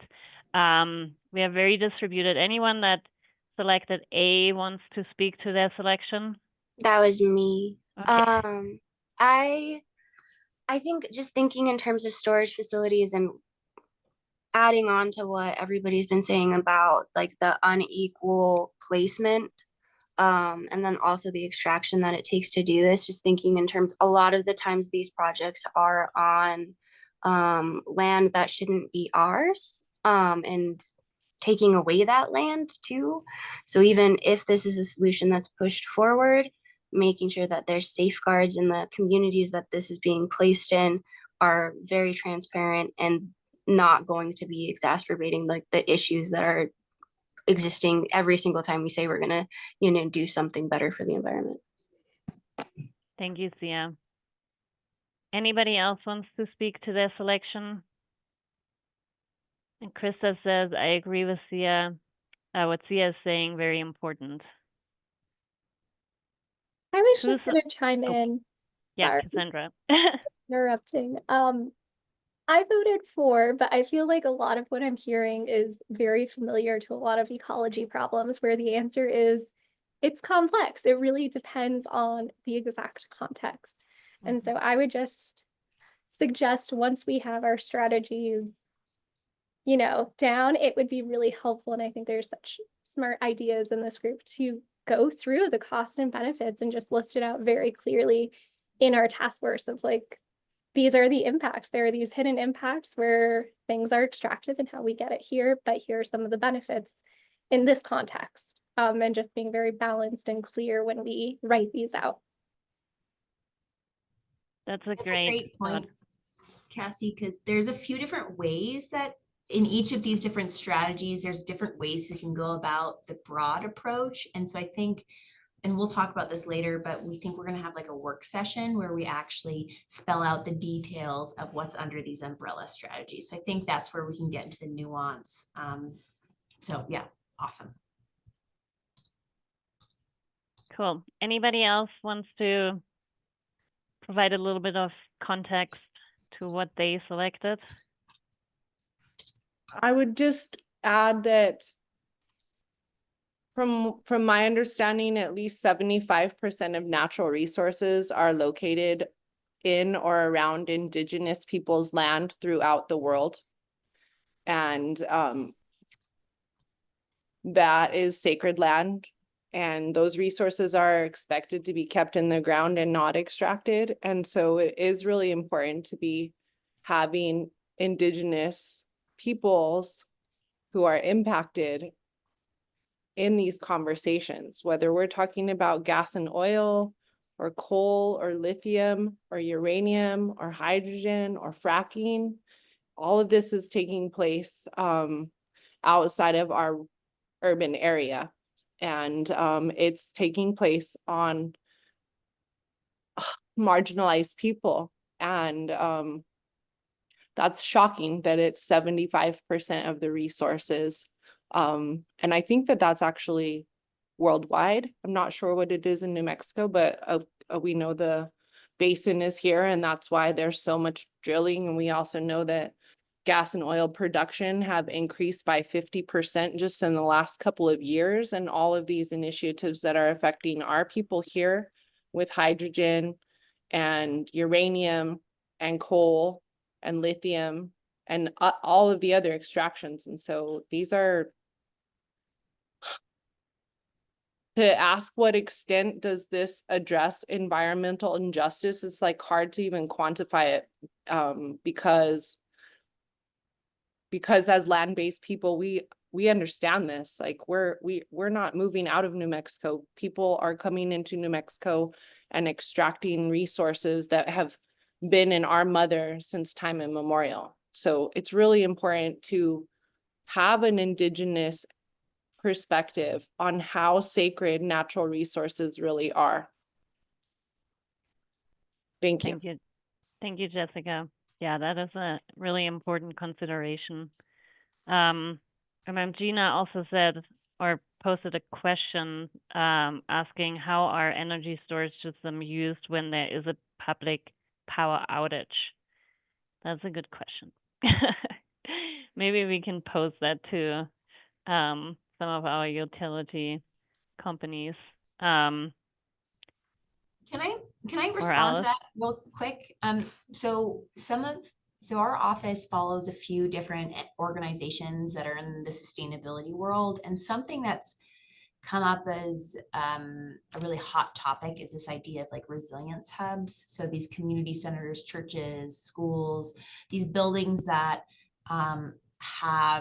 they're able to function when there is a grid failure. And I think that's maybe related to your question. And it sort of relates to energy storage, but it's more about like a standalone building that will function no matter what. So like if there's a big heat wave, for example, and the power goes out, like where can people go? So I just want to highlight that as another like theme that's bubbling up in this space that we could consider including as a core strategy as it relates to, it's kind of like one of those ones, like, is it buildings, is it energy, is it like cross-cutting? So just want to flag that for the group. Cool, thanks, Alice. Anybody else wants to speak to this one? Otherwise, we'll move on to the next question. All right. So we'll get to the next one, which is increased development of distributed renewables and develop microgrids. Oh, thank you, Dan.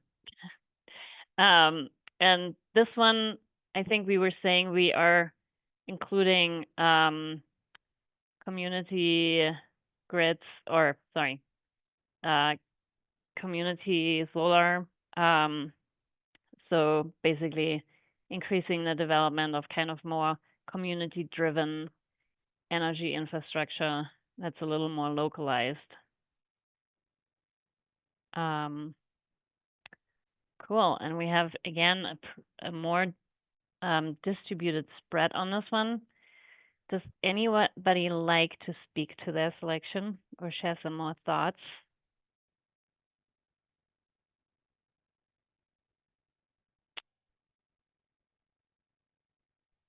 Who selected 4D? I'm just gonna call on you, my peeps that selected I can 4. talk about how Awesome. I Thank you, selected Cassie. 4. Yeah, I selected 4 with the understanding, right? Like there's that background information that it is all extractive and there's a cost to everything that we do. But in thinking about a future where we do have more community solar and community grids, I really like that because it's a shared idea, it's a shared system, it brings people together. It makes some of these issues that are cost prohibitive. If you're a renter, there's so many renters. If you're in a different district, you can still have that benefit to the environment and the personal economic benefit of reducing your monthly bills and contributing. And so I think this helps with accessibility of these renewable systems moving forward, which is why, yeah, that's why I voted for. Awesome. Thank you, Cassie. Anybody else like to elaborate on their choice? Who selected B or 2? Does anybody want to speak to their choice? I went back and forth between 2 and 3. That's kind of where I sit. Distributed energy as itself is still pretty still doesn't have the best record of justice on that level. And I think microgrids are a really good concept and a good idea, and I think would work really well in urban areas. When you get outside of that into more rural or even sparsely populated, they don't work as well. And mainly that's because there's just not a density of population for it to do. If your next neighbor is like 5 miles apart from you, something like that isn't going to always work as well. And that's also a justice issue of access to energy and being attached to a grid. Being off grid is also very expensive and isn't always a viable option for a lot of people across New Mexico. There are people that have been off grid and are forcibly off grid as well. And that is not a choice that they are making, especially if you're on reservations or on tribal land. People do want to be connected to energy. They do want to be part of that system. I actually do know some movements that are wanting to create their own tribal grid programs and have their own sovereignty grid, which I think is a very interesting concept. That's not mostly a microgrid, but it's also a utility grid for them to be using as well. So I think there's, again, very options of this, and it looks different for different areas and different populations. That's why I was like, I'm in between 2 and 3 on it. Cool. Thank you. Those are important considerations. And Yvette, do you want to go next? Yeah, I picked 3. I feel really ambivalent about this one. I think the idea of microgrids is just super smart and logical, and that, energy transmission happens closest to the community that's going to use it, right? But along the same lines, the other side is that the further away the end customer is from the generation spot, we know that we lose the energy, right? So the time you start out at 100%, and by the time it gets to wherever it's got to go, you're maybe at 80%. You've only got left, right? Because you just of the losses that are inherent along the way. So then I think, well, what does it mean for environmental justice in rural areas? Like I said, the microgrid makes sense, but then I think about environmental justice and that everybody should have access to renewable energies, right? Yes. And then that practical part of but what is the conveyance? Like, what's really needed in order to get that there? And so I struggle with that. I can't quite wrap my head around what the solution to that is. Thanks. Thank you, Yvette.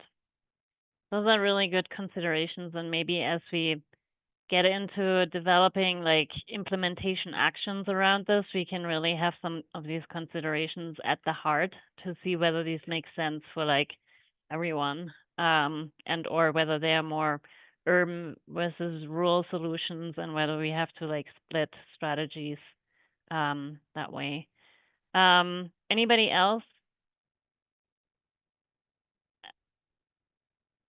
Otherwise, we'll move on to the next strategy, which was advanced new construction energy codes. I'll flip this.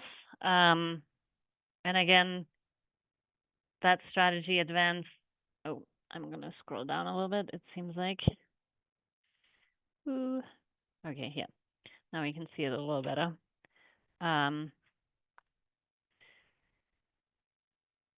So, energy code, construction energy codes.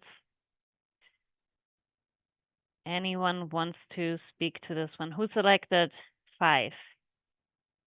Addresses root cause. Do you want to? I went for 5 on that one. Just since we're talking about new construction, I'm hoping that we would be taking into account all of the historical inequities that have occurred around development projects and eliminating those in theory in the new product or projects and writing that into code. That's a lot of assumptions, but if we do that, I think it could help eliminate a lot of the issues. Awesome, thank you.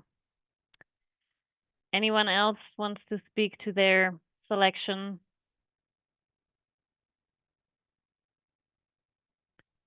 Anyone who selected 3, maybe? C? Wants to provide a little context? I picked 3. So I was really struck in the first hour about the idea of passive design of buildings. And, you know, this is like something I learned about a long time ago, and yet I feel like it's not really implemented very often, and definitely not in an urban setting. But just the idea that you look at the orientation of a site, right? And that how you position a building and north light and allowing for air to flow into a building passively, right? So that's like smart, logical, but it's also low tech, right? To me, this is something that could be really accessible, but it really doesn't happen. And that I get it. In an urban setting, you have an infill lot, right? No one's going to care what the orientation is, right? They're going to pursue what they need to pursue. But when it comes to modifying building codes, I was like, well, wouldn't it be great if we actually incentivized those passive building techniques, right? And incentivize the green, right? Because we know that green construction, right, and energy efficiencies usually cost more, right? You want someone to tap into their gray water, code is going to say you have to have a redundant system. What owner is going to pay for twice the plumbing, right? It becomes a really cost prohibitive thing to do.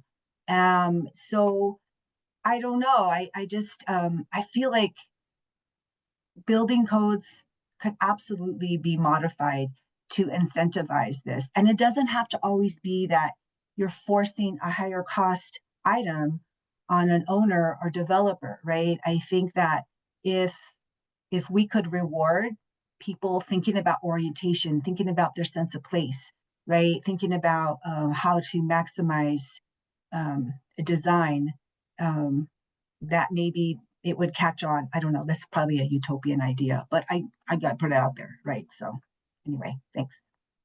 Thank you, Yvette. That was awesome. Anybody else wants to speak to their selection? Otherwise, oh, go ahead. I did pick 5. I think it has the opportunity to be really impactful. Just thinking in terms of like different incentives that have been used, especially more for new construction. And there's a lot of the time it's like they don't have to pay taxes in the certain areas, which really does lead to like disinvestment in those specific spaces. So I think as anything that's environmentally based, it's very location and circumstances. But I think that recoding here in like the cities, the major kind of urban settings, is going to have a really solid impact on how even what people can do with their homes for environmental issues like water catchment. There's some different and weird codes that make sure like you can't do it. Even like earth homes or adobe sometimes has a lot of weird code restrictions in, like, at least the ID I know is something that a lot of people have been looking into, and you just can't do it here because of coding. And so stuff like that I think could be really impactful. But again, kind of thinking on like that reward based thing, a lot of the time the people who have the ability to utilize that are the ones with money. So definitely multi-pronged approach, always kind of keeping that in mind. Cool. Thank you, Sia. Awesome. Thank you, everyone, for those great thoughts and providing additional context. We'll move on to the next question. We Can I add one thing real quick? Yes, Oh, please, sorry. please go ahead. So I just thinking about this too, like from the weather data that like I keep encountering, and also there's a huge suggestion that storms, heat fronts, all these things are going to continue to increase too. And so I'm also like, I love the traditional building styles. Some of them are way hardier. I do totally also hear the bits and pieces about it being in an urban setting and why, you know, like it may not be as popular to do it when the spot next to you is not going to do the same thing.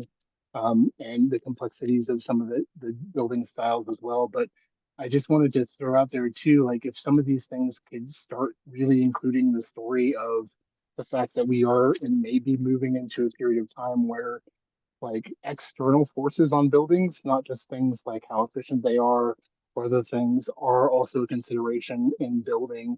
If we want these buildings to last, if we want them to be safe, if we want them to be able to weather conditions that we may not have encountered before actually when it comes to weather. So just wanted to throw that piece out there as well. Sorry, didn't mean to jump in at the end. Not at all. Thank you. Yeah, those are great considerations as well.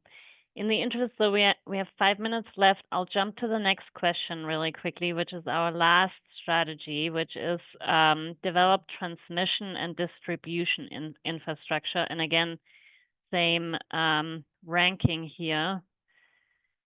So develop transmission and distribution infrastructure. Any thoughts on that? And that will be our last ranking question. And again, if anyone wants to share their thoughts. I find this one really hard to do because this is not something even like I work with all that much. So so don't feel shy. Yeah, if you don't know what to say here either. Gina says, I really don't know. So she shares your thoughts. Tanya is saying, one thing that overshadows so much of the renewable energy planning for me is the need to educate individuals about corporate industry use. For instance, how many people know that AI uses an exponential amount of energy? Yep. Should we be working towards more energy or modifying human use in a sustainable way? That's a great comment, Tanya. Cool. Yeah, I was gonna say, I agree with Tanya. AI uses so much. I mean, our daily lives use so much energy, only growing technology and our use of even these meetings here, our phones, our laptops require so much a use of energy that a lot of us don't understand. And it wasn't until I started working a lot in this that I didn't really understand how much energy we use day to day. It is a lot. And AI and data centers, Facebook, all of our social media uses a lot of water, a lot of energy. And I was also kind of like in between a 3 and 4 of this. Transmission and increased energy distribution does bring jobs. It brings union jobs, labor, IBEW, linemen, and apprenticeships also come from those. It also distributes our energy to a wider use, and increasing that also brings energy to places that may have never had it before. It also, on other side of things, brings New Mexico money for selling that energy out because we don't use as much as we as we make. That's oil and gas, but it's also renewables. We sell majority of our wind energy to Arizona and to Colorado, because we don't use all of it. So, I mean, there's like, that's why I'm like, is it a justice issue? Kind of. It's also this weird in between of both a free market enterprise system and also in a way that could benefit everyday New Mexicans too, that I also go back and forth with on a daily basis. Like, it's something I personally struggle with too. Thank you, Danielle. Those are awesome thoughts. It is interesting to see how a lot of it is in the middle because it's kind of both often. And there's a lot of considerations that go into it. Anybody else wants to provide some thoughts and comments to this one? I just had a couple of thoughts. I think, God, this one I find overwhelming, to be perfectly honest. The idea of like, kind of as we talked about transmission losses, like just building this infrastructure seems like an inordinate amount of money is needed in order to do it. So I think about like, you know, can that really, like, how practical is that to implement? And is it really going to address environmental injustice? Well, it does if you're in a rural area and you can't get power, because I think that at the root of all of that is that we absolutely take our energy and access to energy for granted, right? We all totally expect that when I flip my light switch, when I turn on whatever it is, right, that the power is going to be there. And yet I find that there's a disconnect. So from an education standpoint of the general public of like, what does it take to generate the amount of energy to keep our lives going the way we're used to having them, right? And so does environmental justice look like the ability to help those who are in underserved communities pay these bills?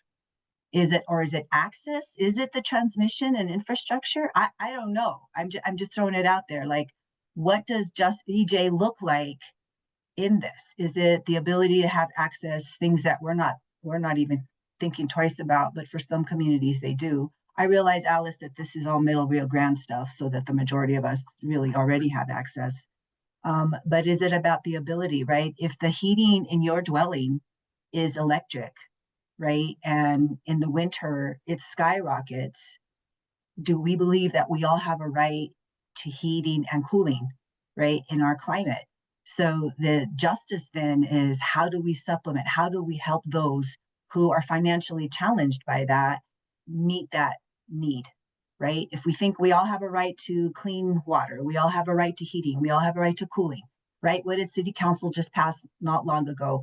Everybody, all landlords must provide cooling now. It was only heating before, right? But it's finally kind of realizing the summers are so hot, you cannot not provide that for folks. But folks are still having to pay that bill. So yeah, your landlord's going to provide it, but you have to pay it. So And it's a landlords catch-22. aren't paying the cost for it either, right? So they're not No, gonna they're incent- paying to not put in the incentivized to- infrastructure, right? But Yeah. the usage, right, is the onus is on that tenant, right? The renter, the property, right? Yeah. So it's kind of like, and this is beyond like, you know, the PNM, whatever, the Good Neighbor Fund, right, thing, or is it about pushing somebody like a PNM and encouraging that reality and saying, you know what, you're actually going to have more demand on the grid in the summer months, right? If you said you had a percentage of dwellings in your service area that are now going to have to provide cooling, right? And we think, yeah, that's the decent thing to do. But there's a disconnect, right? Anyway, thanks. Thank you, Yvette. I think because we are budding, or we actually went over a little bit, we'll run through the next slides like super fast. If you have any other thoughts that you couldn't share, put them in the chat or reach out. We would love to hear them.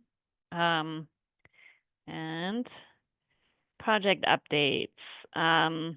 Alice, do you want to touch on this really quickly? Yeah, so a quick first bullet, we tried a few new things today to try to make this a little bit more engaging. I think the spotlighting, having folks do introductions again was a nice touch. Felt like last time it was a little bit too impersonal. Hope that's a good idea. There's also some discussion around if breakout rooms might be of interest for this group. We're open to doing that if you think it'd be a good idea. We do have the open office hours. They're scheduled every other week in between these times. I'm not going to be there next week, but someone from Planned and someone from the sustainability office will be there to talk about additional things. We can always set up one-on-ones. I've got that little calendar booking link in my signature. We shared our meeting summaries of the last 2 meetings in the newsletter. If you guys didn't get the newsletter, let us know. It's also all on that campaign website on our About Us or Get Involved page. Katrina, maybe we can share the screen for that afterwards. Encourage you to, invite folks to these workshops that you think should be there. But last but not least, we were thinking we'd like to schedule a work session with the community task force with a little bit of buffer time that allows us to organize all the information and input from all these meetings so we can kind of start bringing it together in those more specific actions. We're open to doing that in person, hybrid, or virtual, but we're tentatively wondering what you guys thought about July 30th. Same time, we can also do after hours if that's easier. But I think what I'd like to walk away with today is a few suggestions that we can put in a poll for the task force members that aren't with us today. So if you guys can throw out a few suggestions, we're looking at July 30th, kind of same time, 12:30 till 3 o'clock. It's a Wednesday, but we can also look at other times as well. Any initial thoughts?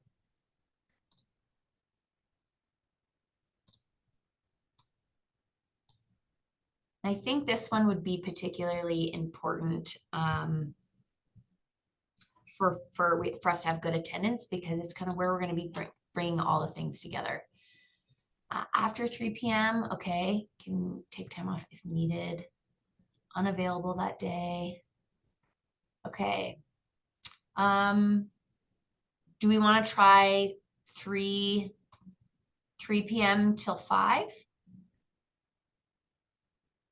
on the 30th? Sounds good. Yeah. Does that sound a little bit better?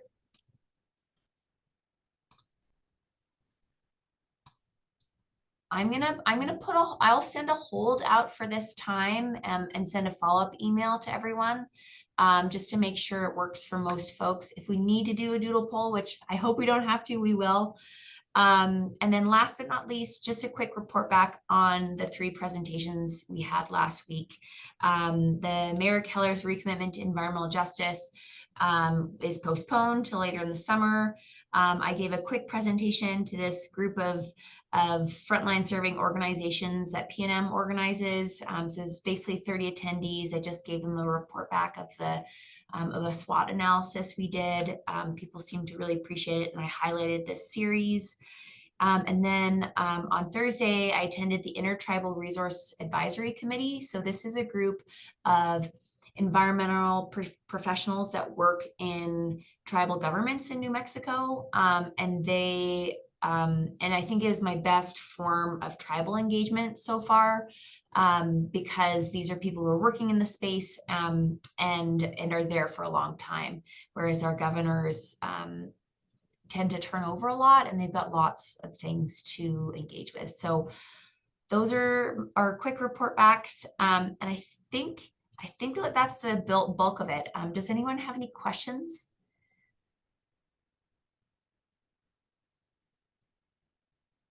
Okay, I am out of the office all of next week, and as well as part of the week after.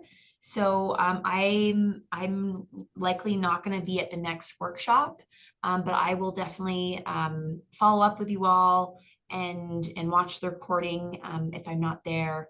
But I know you're going to be in great hands with Sandra. Sandra West is here today.